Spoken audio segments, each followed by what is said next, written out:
स्वागत है आपका दिव्य हिमाचल टीवी में। मैं हूं दीक्षा शर्मा। शाम के 6 बज चुके हैं और प्रदेश की तमाम खबरों के साथ हम आपके समक्ष आ चुके हैं। कई लेटेस्ट अपडेट्स आज इस बुलेटिन में हम आपके साथ साझा करने वाले हैं। देखिए, विशेष तौर से बड़ी बात करेंगे उस रेड को लेकर जो कि पिछले कल से लेकर जिला हमीरपुर में डाली जा रही है। इनकम टैक्स डिपार्टमेंट की टीम वहां पर पहुंच गई है और सुबह 5 बजे से यानी कि कल सुबह 5 बजे से लेकर ये रेड डालने का सिलसिला अभी तक जारी है। ये कौन कौन कारोबारी हैं, अभी तक फाइनल रिपोर्ट क्या आई है, इस पर हम बिल्कुल जानकारी आपको देने वाले हैं। और ये मुख्यमंत्री के गृह जिला हमीरपुर से इसकी आखिरकार शुरुआत क्यों की गई है, कई तरह के मायने निकाले गए हैं। अब भाजपा नेताओं की ओर से भी कई तरह के रिएक्शन सामने आ रहे हैं, तो बारीकी से इस पूरे मामले पर हम आपके साथ चर्चा करने वाले हैं। दूसरी बात JOAIT पोस्ट कोड 817 को लेकर करेंगे, क्योंकि लगातार ये अभ्यर्थी कमेंट्स कर रहे हैं कि आखिरकार कब तक इनका जो फाइनल रिजल्ट है घोषित हो पाएगा, नियुक्तियां कब तक इन्हें दी जा सकती हैं, तो इस पर भी जानकारी हम आपके साथ साझा करेंगे। पोस्ट कोड 903 और 939 को लेकर भी आज अपडेट लेकर आए हैं और शास्त्री भर्ती पर भी अपडेट आपके साथ साझा करने वाले हैं। लेकिन शुरुआत मौसम से करना चाहेंगे, क्योंकि मौसम विज्ञान केंद्र की ओर से प्रेडिक्शन जारी की गई है कि अभी 2 जुलाई तक मौसम काफी खराब रहेगा। 30 जून से 2 जुलाई तक ऑरेंज अलर्ट जारी किया गया है। इसके अलावा 3 से 5 जुलाई के बीच यहाँ येलो अलर्ट भी जारी हुआ है। काफी ज्यादा सावधानी बरतने के लिए इस बीच कहा गया है। राहत भरी बात यह है कि तापमान में काफी ज्यादा गिरावट आ गई है। ऊना में अब अधिकतम तापमान 37 है, जो कि 46 डिग्री पहले पहुंच गया था, और बिलासपुर में 36 डिग्री सेल्सियस रिकॉर्ड किया गया है टेम्परेचर। तो ये मौसम से जुड़ी जानकारी हमने आपको दी। दूसरी बात करना चाहेंगे, जो अफीम की खेप पकड़ी गई है ठियोग में। दरअसल शिमला पुलिस के हाथ एक और बड़ी कामयाबी लगी है।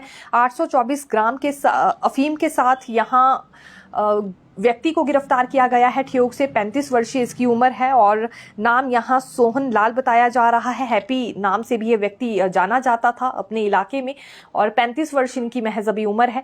लेकिन देखा जा सकता है इस तरह की गतिविधियों को अंजाम दे रहे थे। और बड़ी बात यह है कि देखिए, 824 ग्राम अफीम बरामद की गई। ये खैर इतनी बड़ी जानकारी नहीं है, क्योंकि इससे पहले बड़े बड़े रिकॉर्ड सामने आए हैं, लेकिन 2.5 लाख की नकदी भी इस व्यक्ति के पास से बरामद की गई है।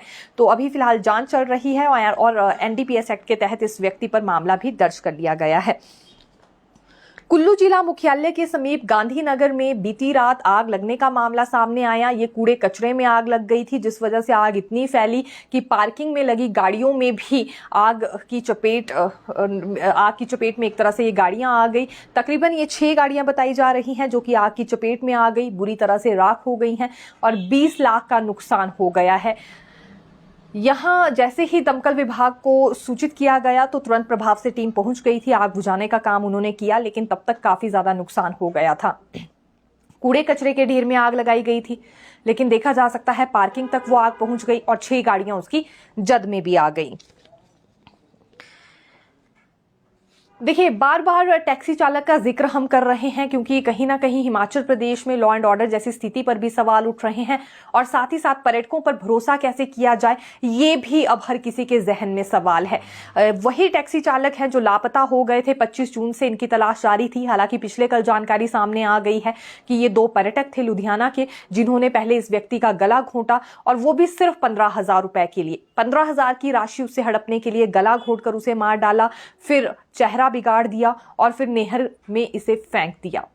हालांकि ये अपडेट पिछले कल की है, लेकिन उसके बाद सवाल ये उठ रहे हैं कि कैसे पर्यटकों पर भरोसा किया जाए।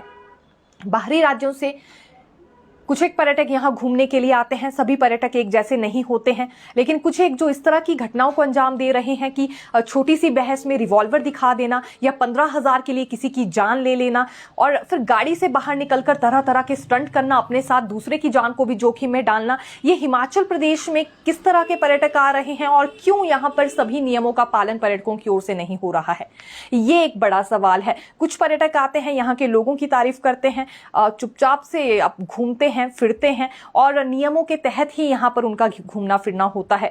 लेकिन कुछ संख्या फिर ऐसी भी सामने आती है जो पूरी तरह से हुड़दंग मचा देती है, और किसी की जान ले लेना, वो भी 15,000 की राशि के लिए। इसके बाद कई तरह के सवाल उठ रहे हैं। हालांकि लुधियाना के ये दोनों पर्यटक थे और पुलिस ने इन्हें अपने कब्जे में ले लिया है। अभी इनसे और भी पूछताछ हो रही है और उचित कार्रवाई अब इन पर की जाएगी, और यही मांग टैक्सी ऑपरेटर्स की ओर से भी हो रही है। साथ ही साथ ये भी उन्होंने डिमांड रखी है कि प्रीपेड बूथ लगा दिए जाएं। इसके लिए 11 जगहें पहले चिन्हित की गई थी। अगर प्रीपेड बूथ लगा दिए जाते हैं तो कम से कम इस बात की जानकारी तो पुलिस के पास रहेगी, प्रशासन के पास भी इस बात की जानकारी रहेगी कि कौन सा टैक्सी चालक किन पर्यटकों के साथ है, कितने पर्यटक उसके साथ सवार हैं। ऐसी किसी घटना को अगर अंजाम देने की वो कोशिश करेंगे तो समय रहते उन्हें रोका भी जा सकता है। और बड़ा सवाल तो यहाँ सुरक्षा को लेकर भी है कि देखिए इतना बड़ा रूट था, बरमाना के पास ये इंसिडेंट सामने आया था, वहीं से इस टैक्सी चालक को इन पर्यटकों ने धमकाना शुरू कर दिया था। उसके बाद बीच रास्ते में रोककर गाड़ी को उसका गला घोट दिया और फिर पीछे ये शव लिटाया हुआ था गाड़ी में, आगे खुद ये दोनों पर्यटक बैठे थे, एक टूरिस्ट की ओर से गाड़ी चलाई जा रही थी, यानी कि कोई चेकिंग बीच में नहीं थी। एक शव को ये यहां से नेहर तक लेके चले गए और बीच में कोई चेकिंग नहीं की गई कि आखिरकार हो क्या रहा है। और ये भी शिकायत जब दर्ज की गई उसके बाद जांच शुरू हुई है और फिर जांच में इन सभी बातों को लेकर खुलासा हुआ है। तो लॉ एंड ऑर्डर जैसी स्थिति में सख्त सुधार करने की अति आवश्यकता है हिमाचल प्रदेश में, क्योंकि लगातार मर्डर केसेस बढ़ रहे हैं। सिलाई अध्यापिकाओं से जुड़ी अगली जानकारी देना चाहेंगे। ये दरअसल कोटे को लेकर मांग उठा रही हैं क्योंकि काफी समय इन्हें सेवाएं देते हुए हो गया है, तो अब इनका मानना है कि रेगुलर इन्हें कर दिया जाए और 20% से बढ़ाकर इनका कोटा 50% होना चाहिए। एक मुश्त हालांकि इन्हें नियमित होने की राहत दी जाए, ये मांग रख रही हैं, लेकिन जो कोटा भी है वो भी 20% से बढ़ाकर 50% होना चाहिए।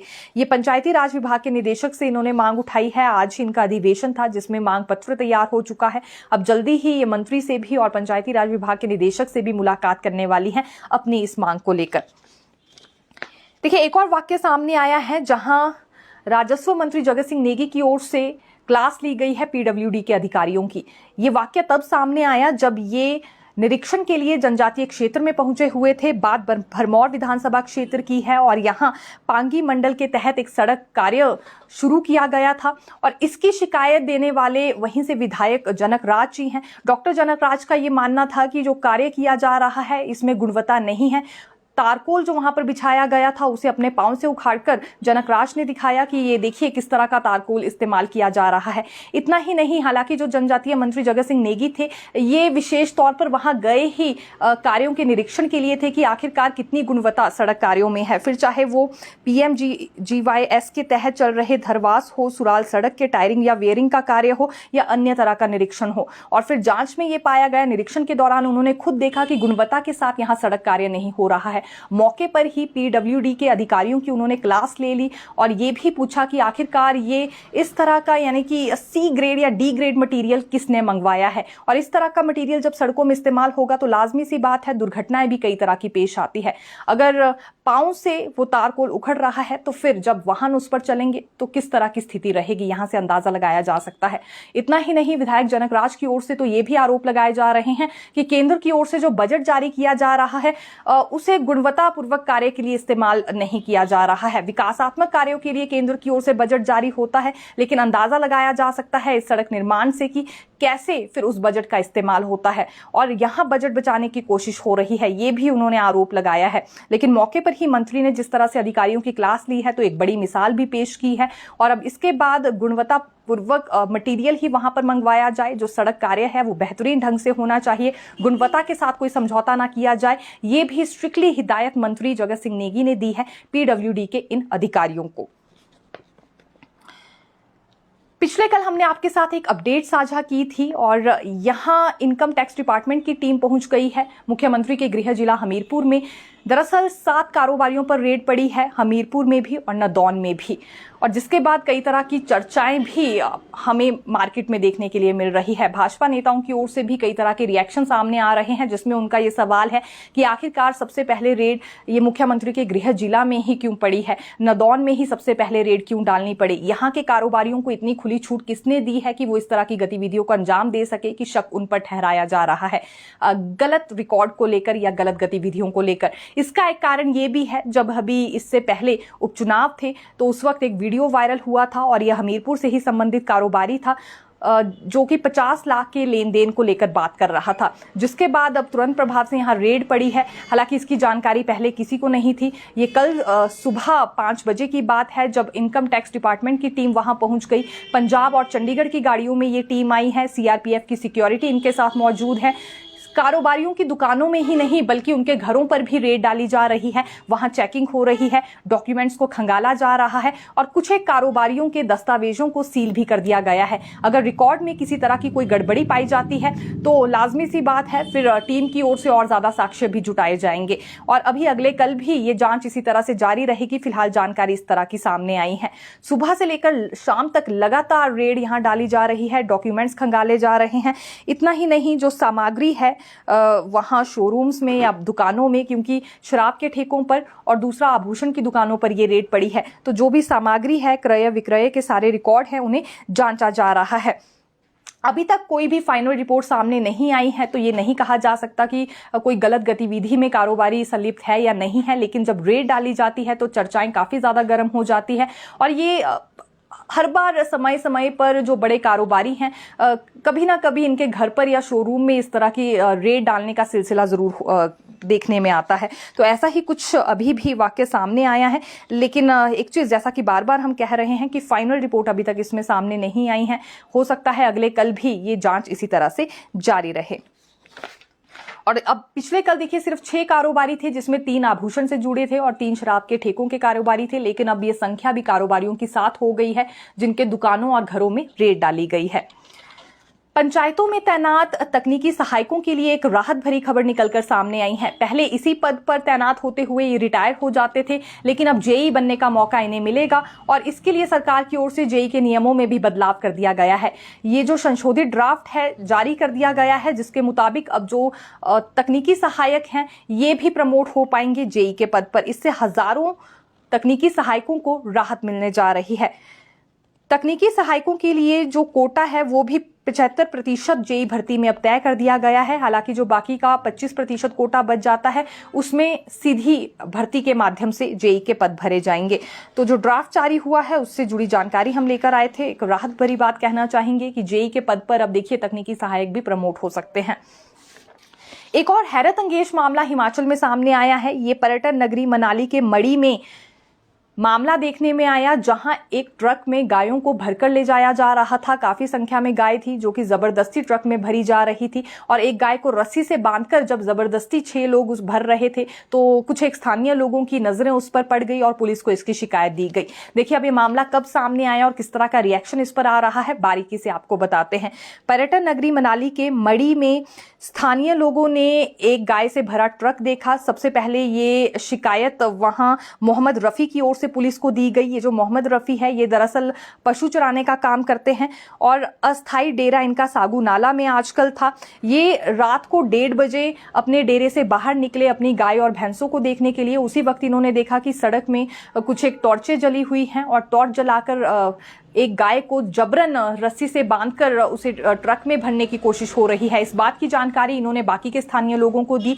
8 से 10 लोग वहां एकत्रित हो गए थे, लोकल लोग जो कि वहां के थे। इन्होंने पुलिस को इस बात की सूचना दी और अब पता ये चला है कि ये जो ट्रक से जो गाय से भरा पूरा ट्रक था इसे लेह की ओर ले जाने की कोशिश हो रही थी।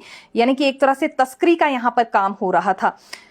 लेह की तरफ इसे रोहतांग पास से होकर ले जाया जा रहा था और अब इसके बाद कई तरह के सवाल सुरक्षा को लेकर फिर उठाए जा रहे हैं। पूर्व में जो मंत्री रह चुके हैं गोविंद सिंह ठाकुर, उनका ये कहना है कि आखिरकार ऐसे लोगों को किसका संरक्षण मिला है। लगातार इस तरह के मामले सामने आ रहे हैं। ना तो नशा तस्करी पर किसी तरह का कोई कंट्रोल है और अब तो गाय तस्करी के मामले हिमाचल प्रदेश में सामने आने लगे हैं। रोहतांग पास से होते हुए भारी संख्या में गायों को लेह तक पहुंचाने की कोशिश हो रही थी। आधी रात को अगर उस व्यक्ति की नजर, जो कि मोहम्मद रफी है और खुद गाय चराने का काम करते हैं, इनकी नजर अगर उन ट्रक वालों पे नहीं पड़ी होती तो न जाने कितनी गाय की जान को अभी खतरा हो जाता, न जाने कहां किस हालात में उन्हें बेचा जाता या फिर गाय की तस्करी कर रहे थे। तो यहां पर तो देखिए विभिन्न तरह के मतलब अब मायने इसके निकाले जा सकते हैं।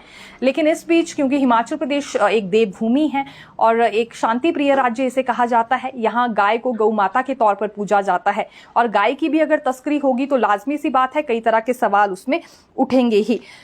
पहले ट्रक चालक ने वहां से भागने की पूरी कोशिश की थी, लेकिन फिर एक ऑटो रिक्शा में सवार होकर कुछ स्थानीय लोगों ने ट्रक का पीछा किया, इसे किसी तरह से रोक लिया और पुलिस के हाथों सौंपा है। 369 के तहत इस पर मामला दर्ज कर लिया गया है पुलिस की ओर से। देखिए, नीट यूजी पेपर लीक मामले में भी एक बड़ी अपडेट निकलकर सामने आई है, क्योंकि गुजरात में 7 स्थानों पर सीबीआई ने इसमें छापेमारी की है। सीबीआई को क्योंकि अब जांच दे दी गई है। अधिकारियों ने शनिवार को ये बताया है, पिछले कल हालांकि अपडेट सामने आई थी, लेकिन पिछले कल के बुलेटिन में हम नहीं दे पाए थे और बहुत सारे अभ्यर्थियों से जुड़ी है, इसलिए आज हमने जानकारी देना जरूरी समझा। गुजरात के 4 जिले आनंद, खेड़ा, अहमदाबाद और गोधरा में संदिग्धों के परिसरों पर सुबह छापेमारी की कार्रवाई शुरू की गई। वहीं गुजरात अदालत ने शनिवार को गोधरा में एक स्कूल में आयोजित नीट यूजी परीक्षा में कथित कदाचार के आरोप में गिरफ्तार 4 आरोपियों को 2 जुलाई तक सीबीआई की हिरासत में भेज दिया है। गुजरात पुलिस ने इस मामले में पिछले महीने 5 लोगों को गिरफ्तार किया था। फिलहाल अभी तक की यही अपडेट है, क्योंकि जगह जगह हर राज्य में हम देख रहे हैं छापा मारा जा रहा है। दायरा काफी ज्यादा बड़ा था पेपर लीक होने का इसमें भी, और यही एक वजह रही है कि इस बार देखिए एक ही इंस्टीट्यूट के इतने सारे छात्र एक साथ टॉप कर रहे हैं। कुछ एक जिन्होंने काफी ज्यादा मेहनत की थी उनका रैंक गिर गया, और यही आपत्ति यहाँ उन अभ्यर्थियों की ओर से बार बार जताई जा रही थी कि आखिरकार इतनी बड़ी धांधली कैसे हो सकती है, और अगर धांधली हुई है तो इसे सुधारने की बेहद आवश्यकता है। कुछ एक छात्र अभी चाह रहे हैं कि दोबारा से नीट की परीक्षा हो, लेकिन कुछ नहीं भी चाह रहे हैं। लेकिन ऐसे में जो ग्रेस मार्क्स दिए गए, पहले जिस तरह की धांधलियां हुई और अब तो सरेआम पेपर लीक होने का मामला सामने आया है, तो इसे देखते हुए क्या कुछ डिसीजन होता है, ये देखना काफी ज्यादा दिलचस्प रहने वाला है। शास्त्री बैच वाइज भर्ती में भी इंतजार ही हो रहा है। हालांकि इसमें सिर्फ काउंसलिंग का रिजल्ट घोषित करना बाकी रह गया है। शिक्षा विभाग में कई ऐसी भर्तियां हैं जिसमें सिर्फ काउंसलिंग का रिजल्ट घोषित होना है, लेकिन उसमें भी काफी ज्यादा समय लिया जा रहा है। ये संस्कृत बेरोजगार संघ की ओर से मांग उठाई गई है कि इनकी उम्र बीतती जा रही है, स्कूलों में कई पद रिक्त चल रहे हैं, ऐसे में जरूरी है समय रहते उन्हें भर लिया जाए। और लाखों खर्च कर इन्होंने बीएड की डिग्री हासिल की है। कुछ ऐसे भी हैं जिन्होंने पहले शास्त्री की डिग्री ली, उसके बाद बीएड की डिग्री भी हासिल की और अभी भी नौकरियों में नहीं लग पा रहे हैं, क्योंकि लेट लतीफी सरकार की ओर से बढ़ती जा रही है। बैच वाइज भर्ती तक का रिजल्ट घोषित नहीं हो रहा है, तो ऐसे में कमीशन के आधार पर जो भर्तियां होती हैं उसके लिए क्या ही उम्मीद यहां पर अभी रखी जा सकती है, ये भी एक बड़ा सवाल है। JOIT पोस्ट कोड 817 को लेकर भी बड़ी अपडेट आज हम देना चाहेंगे, क्योंकि लगातार हमारे पास कमेंट्स आ रहे थे कि आखिरकार कब तक इसमें भी फाइनल रिजल्ट घोषित हो पाएगा। लेकिन 2 सप्ताह का समय अब इसमें और ज्यादा लग सकता है। ये हम इसलिए कह रहे हैं क्योंकि मेरिट कम ऑप्शन के हिसाब से अब रिजल्ट तैयार किया जा रहा है। दरअसल पदों की संख्या इसमें बढ़ गई है, क्योंकि अब 62 विभागों के जगह में 63 विभागों में ये भर्ती होने जा रही है। और पहले 1388 पद थे, अब ये बढ़कर 1867 हो गए हैं। इसीलिए कुल 63 ऑप्शंस भी यहां अभ्यर्थियों की ओर से ली गई थी, और अब मेरिट बनाने के लिए यहां ऑप्शन को भी मैच किया जा रहा है। इससे पहले 2 साल पहले की ये बात है, जब डॉक्यूमेंट वेरिफिकेशन आधे अभ्यर्थियों की पूरी हो गई थी, लेकिन अब नए सिरे से सभी के ही डॉक्यूमेंट चेक किए जा रहे हैं। और कारण यही है, पहले भी हमने आपको ये बात बताई थी कि जो वेरिफिकेशन पैरामीटर्स हैं उसमें कुछ एक बदलाव हुआ है। इसी की वजह से नए सिरे से डॉक्यूमेंट्स को चेक करने का सिलसिला जारी है। अभी 15 जुलाई तक हम ये कल्पना कर सकते हैं कि रिजल्ट घोषित कर दिया जाएगा, नौकरियां दी जा सकती है, क्योंकि 13 जुलाई को तो वैसे ही उपचुनावों की प्रक्रिया भी पूरी होने वाली है। तो उसके बाद जल्द से जल्द नियुक्तियां मिल जाए अभ्यर्थियों को, ये हर कोई चाहता है, क्योंकि लंबा संघर्ष अब इस पोस्ट कोड ने भी कर लिया है और विभिन्न पोस्ट कोड के अभ्यर्थियों की यही हालत है। 903 और 939 को लेकर एक जानकारी देंगे, क्योंकि ये कैबिनेट सब कमेटी ने तो फाइनल कर दिया था कि जितने कल्प्रिट हैं उनकी सीटों को छोड़कर रिजल्ट घोषित कर दिया जाए, लेकिन उसके बाद मैटर कैबिनेट में लगा ही नहीं है, जिस वजह से कार्मिक विभाग का ये कहना है जब तक कैबिनेट मंजूरी नहीं देगी तो कार्मिक विभाग के पास फाइल नहीं आएगी और ना ही राज्य चयन आयोग को अगली प्रक्रिया पूरा करने के लिए कहा जा सकता है। तो अब ये जरूरी है कि पहले कैबिनेट में इस फैसले को मंजूरी मिले, जो कि कैबिनेट सब कमेटी की ओर से डिसीजन लिया गया है। देखिए, मन की बात कार्यक्रम था आज, और इसमें अलग अलग रिएक्शन हर भाजपा नेता की ओर से सामने आया है। नेता प्रतिपक्ष जयराम ठाकुर ने यह कहा कि प्रधानमंत्री मोदी ने विदेशों में भारत की धाक के उदाहरण गिनाए, जो कि हमारे लिए गर्व की बात है। फिर डॉक्टर राजीव बिंदल ने यह कहा है, जो भाजपा प्रदेश अध्यक्ष हैं, कि एक पेड़ मां के नाम अभियान अब हिमाचल में भी चलाया जाएगा। अनुराग ठाकुर की ओर से, जो कि पूर्व केंद्रीय मंत्री अनुराग ठाकुर हैं, इन्होंने कहा कि अगले महीने इस समय तक पेरिस ओलंपिक शुरू हो चुके होंगे, जो कि जिसे लेकर हम सब भी उत्साहित हैं।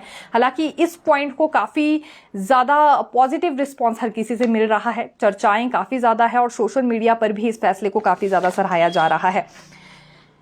देखिए, विभिन्न केंद्रों में आज HAS की परीक्षा हो गई है और परीक्षा देने 57% अभ्यर्थी ही पहुंचे हैं। 119 केंद्र इसके लिए तैयार किए गए थे। 32,371 छात्रों ने आवेदन किया था।